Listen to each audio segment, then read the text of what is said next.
Man, Return to Dreamland Deluxe was so peak. Guess that's all for Kirby for a bit, huh?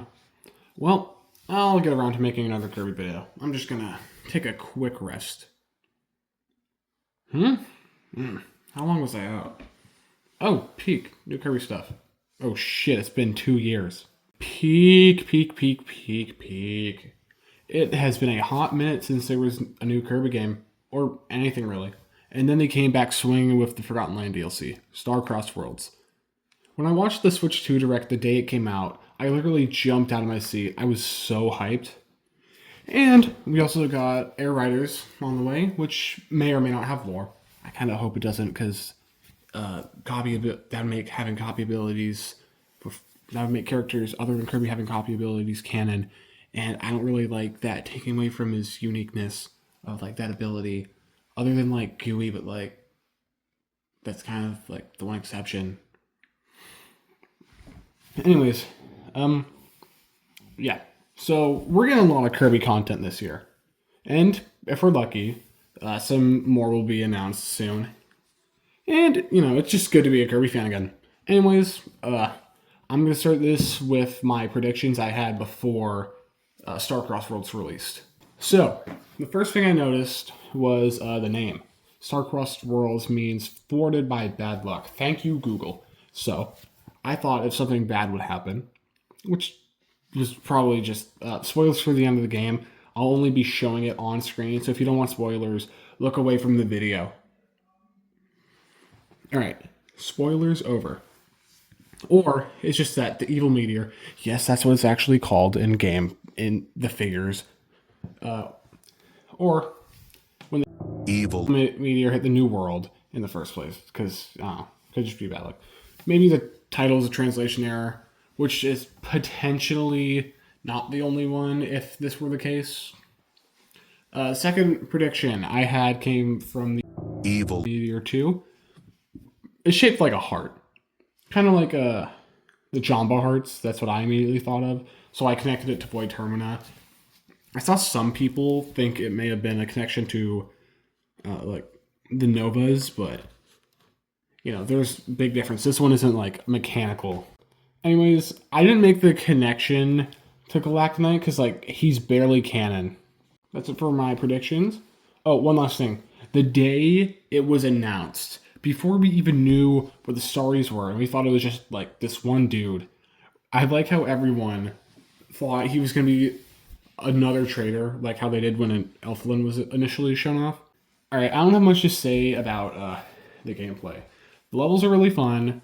They're cool spins on the original levels while remaining pretty original with some specific set pieces that weren't like used in level design. Rescuing the Star Rays was basically the exact same as rescuing the Waddle Dees. There were some nice challenges and a couple frustrating ones. The mouthful modes were nice, but nothing groundbreaking, just like those in the base game. There was also a surprising bit of challenge too, like surprisingly challenging for a Kirby game at least. I died on my first attempt of the final boss, if my memory's correct. And a couple times on the new arena, since the old attack patterns weren't the exact same as the Ultimate Cup Z, which I had a lot of experience over like the 3-year gap. Also, because like I'm not a baby, I did not use my star coins to restart from the fight to save my progress. I restarted like the arenas were before this game. Also, my one complaint is that there's no new bosses. Yeah, we have like new mid bosses, but other than that, there are no new bosses before the final boss of the game. Like the final boss of the DLC, I mean. Or, maybe a new boss or two would have been nice. Just one or two. Maybe a stronger Galactal. Or maybe special versions of the mid-bosses extra juiced up by the Meteor. Even so, overall a great experience. If you're a Kirby fan or just a fan of the base game, I think it's worth it $20. I actually got the Switch 2 just because of this DLC is coming out. But Mario Kart World and Donkey Kong Bonanza are also nice too. They're really good. And I personally think my money was well spent. Also, they patched out the hammer moon jump glitch. I mean, that glitch where you can get the cone to the wild edge fight in downtown Grassland still works at least. But, they removed the hammer glitch, which is really fun, but honestly, it is a glitch, and let's go to unintended areas. It was fun, but I guess they were going to do it. Anyways, now the lore. So I'm going to start off with the stuff not from the figures, and then I'll get to the figures afterwards. We know that this takes place concurrently to the main story. You unlock the new levels as you beat the world that the levels are in. So it's likely concurrent to the base game that it happens. And also, spoilers now. This is where the real spoilers start, and I'm gonna say them audibly, so you can't get away with watching this video and not being spoiled. And to my knowledge, you can't fight Genwell Medion Alphalus until you beat Fecto Alphalus. So, anyways, the events. The DLC starts out with the evil meteor falling down into the new world with its crystal exterior shattering. Crystals falling all over the new world. When you go to the island, the island that was raised by the meteor crashing, or the volcanic island that rose up when the meteor crashed into the water, Astronomer Waddle Dee introduces himself. He studies the mysteries of the universe. Since arriving at Popstar, he's been reading astronomy books left behind by the people who used to inhabit the New World by learning the writing language. There's a legend of the meteor that says meteors have fallen on the New World many times before. The meteor is supposedly the star of darkness that will bring disaster. Ignore that's a heart. Maybe mistranslation. The meteors are said to rain down with darkness and light. The disaster born from the star of darkness consumes everything. If the stars of light come with the meteors, disasters can be prevented. Kirby then finds a crystal, which turns out to be a starry, creatures that make up the crystal, shell of the star of darkness. The starry tells Elfilin it's a starry by speaking to him in his head, showing some sort of connection between Elfilin and the starries. When the starries gather together, the sealing crystal will be restored, and they can prevent the star of darkness from coming back to life. After that, there's no real important lore stuff, or any lore stuff, until you reach the final boss level. It starts with the evil meteor breaking into a purple goo ball, much like the teal goo ball that formed into Thectoelflus. And then Kirby falls into a hole, forgetting he can fly just like in the Great Cave Offensive. You get a copy ability and a Maxim Tomato, and take an elevator-like platform up the cavern, much like the fight after the Forgo DDD fight, leading up to the fight against Leongar and Thectoelflus. The purple orb thingy consumes the starries, much like how Thecto Forgo absorbed the Beast Pack. And then it transforms into Genwell Medion Alphalus. Something you may notice is the orb in their horns is very reminiscent of Void. After the first phase, they become much larger, and then after that second phase, only the orb is left to fight. Once you beat Genwell Medion Alphalus, Elfilin says this.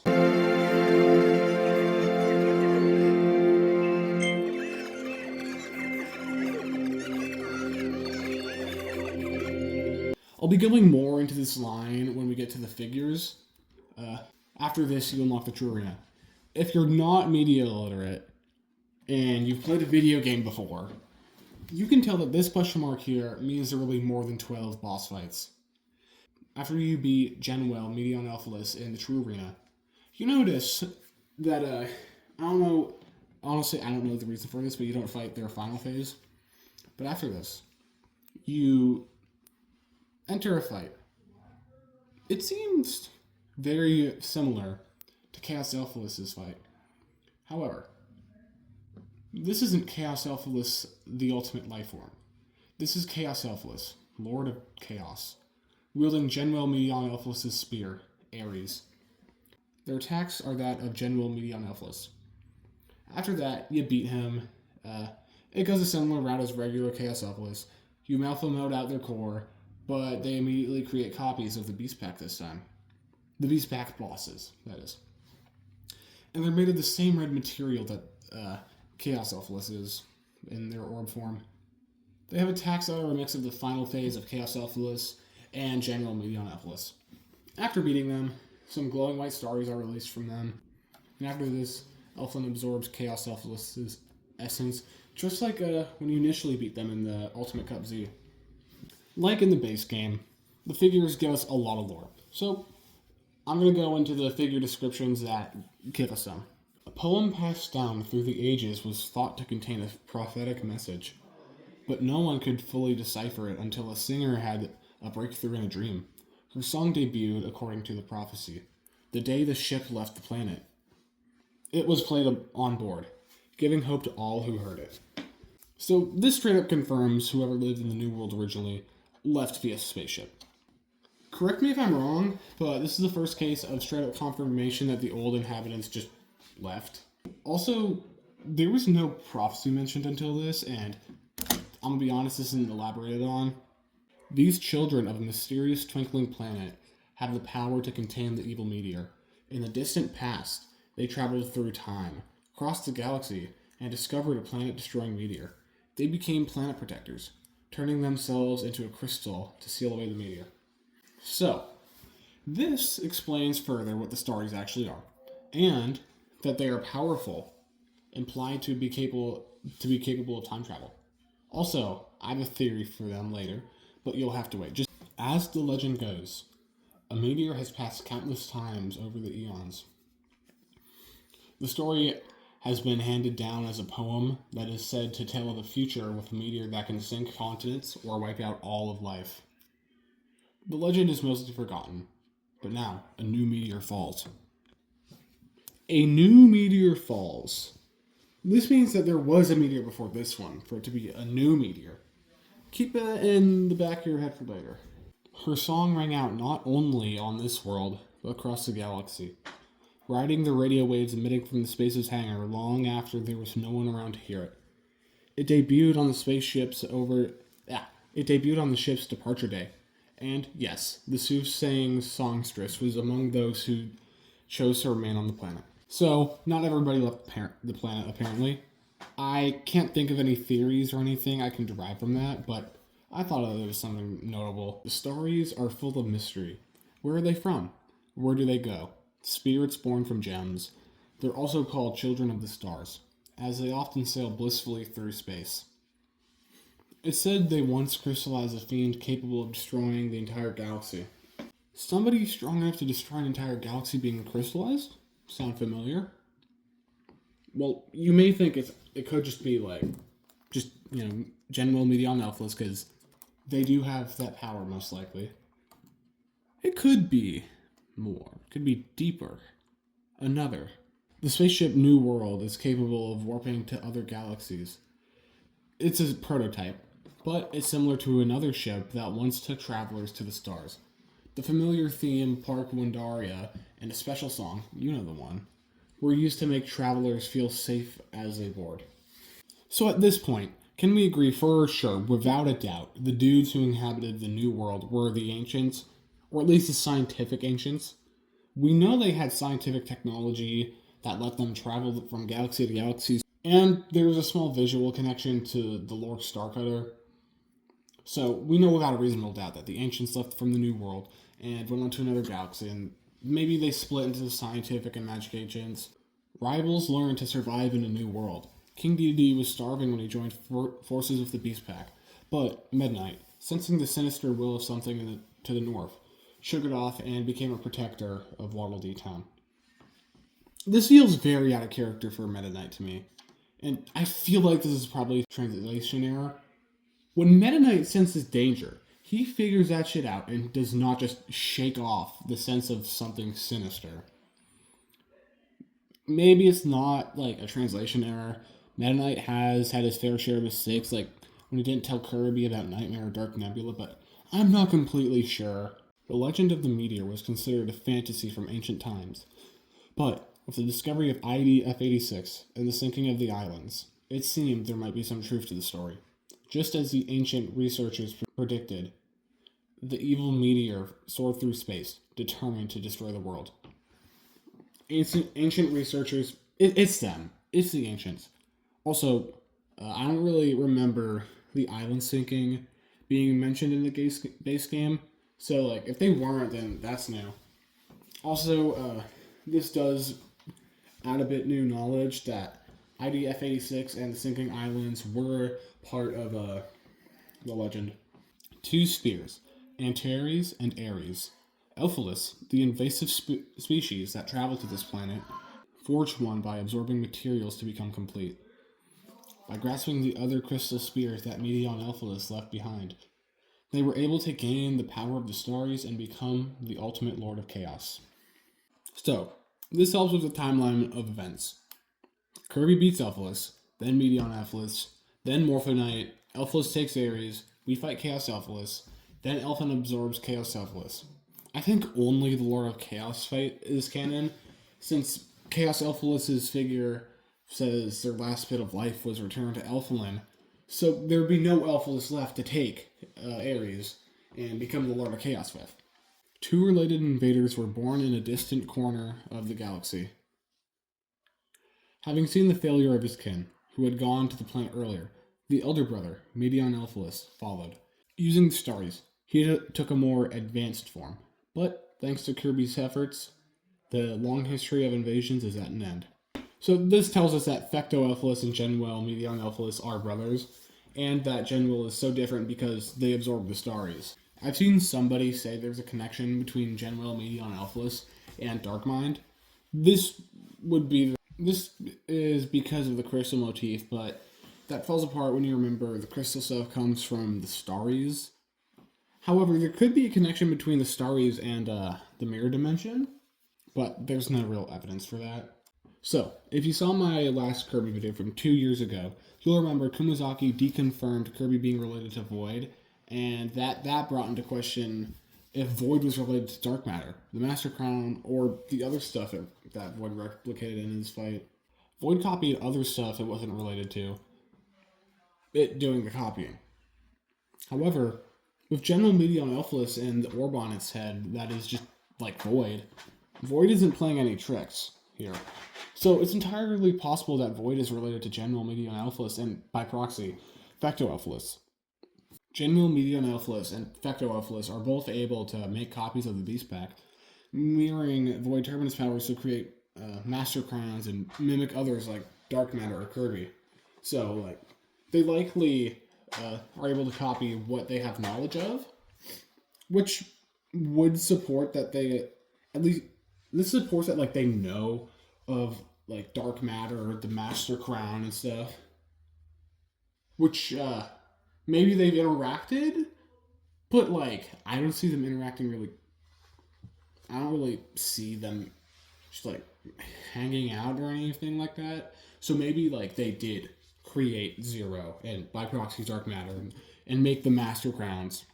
This is also just supported by the shape of the Evil Meteor and, kind of, its color scheme. And, its kind of aura to it. Now, the theories of Galactonite making an appearance in this weren't exactly right. I didn't really think of that because, he's barely canon. He might not be canon. However, he might. There is a connection.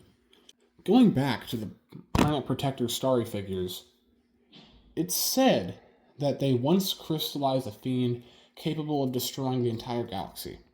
This could be referring to General Meteon Elphalus, but it could be referring to another.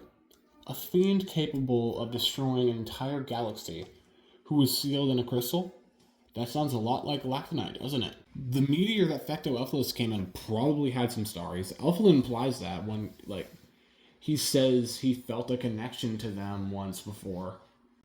So, maybe when the ancients began to fear Galactonite, they sealed him with the Starries, or the Starries, saw that and then sealed him. There isn't a bunch backing this theory up at the moment, but the only counter evidence I can really think of is that Galactonite was sealed in a pink crystal, and the Starries are, associated with the color blue more. Maybe the Starries from Fecto's meteor were pink. With this new information, here's a new timeline of events for Forgotten Land. Void Termina is created and goes on to create General Meteon Elphalus and then Fecto Elphalus, and likely Zero too. General Meteon Elphalus and Fecto Elphalus invaded planets and destroyed the life on them. Civilizations arose in the Forgotten Land. Fecto Elphalus arrived there and wreaked havoc until being contained. The researchers studied and harnessed him and his spatial teleportation abilities. They developed technology and spaceships like the spaceships they used to travel the galaxies, likely Lord Starkiller. However, due to an experiment, Fecto-Elfilis would go on to split into two, IDF-86 and Elflin. Eventually, nobody was left on the planet. Everyone that remained just would go on to die out, I'd imagine. The ancients who left the Forgotten Land would end up sealing Void Termina, specifically the four heroes, one of which being Galactonite. Galactonite would be feared for his power and was sealed away by or with the Staries. In the place of the ancients who remained in the Forgotten Land until they died, the animals on the planet evolved and became smarter, replacing them. The Beast Pack would eventually form. Meanwhile to all of this, seeing their brother's failure, General Media and Elfilis made their way to the planet. IDF-86 awoke and opened vortexes such as the Treasure Roads. One vortex connected to planet Popstar, sucking in many of its inhabitants. IDF-86 took control over Leongar and led the Beast Pack to capture the Waddle Dees for a power source. King Dedede would arrive and end up starving. He went to the Beast Pack and got controlled by the mask he was given. Waddle Dee Town would be built, Meta Knight being their protector. And when he was gone, probably just on a patrol or maybe fighting Gorimondo like he's done, the Beast Pack would attack Waddle Dee Town, where Elflin resided at the time, and they captured him alongside the Waddle Dees. Kirby would arrive at that time too and would free Elflin, and alongside Bandana and Waddle Dee would go on to free the Waddle Dees and the Staries who just arrived from the evil meteor that just landed. Kirby fought the Beast Pack, beat Leongar, Fecto Forgo, and Fecto-Elfilis. Elflin would nearly die to seal the rift threatening to collide Planet Popstar and the New World, but would be brought back to full health by Clawlorine. Kirby and Bandana Waddle Dee returned to the New World, thanks to Elflin. Kirby and Bandana Dee would go on to return to the New World. They went into Forgo Dreams and collected Leongar's soul, fighting him possessed by what remains of Fecto-Elfilis. Morphinite would consume what remains of Fecto-Elfilis from there, and then Kirby beats Morphinite. As a result, Fecto-Elfilis barely escapes to recover. General Meteon Elfilis then frees itself from the evil meteor and becomes stronger by consuming the Staries. Kirby would end General Meteon Elfilis, who left behind a spear, Ares. Fecto-Elfilis recovered into a stronger form, Chaos Elfilis, and went on to take Ares. He would fight Kirby again, more powerful than ever before, as the Lord of Chaos. Kirby, of course, came out on top, and what remained of Elfilis would reunite with Elflin. Elflin being the only remainder of the invaders left. That's about all I have to say. I'm back, and I'll probably make more videos now. I got a couple of ideas. If y'all have any video ideas you'd like to see, let me know too. It doesn't matter how dumb it is. If it's an interesting theory or just an interesting video at all, I'll make a video, or maybe just a short about it. Anyways, that's all. See ya.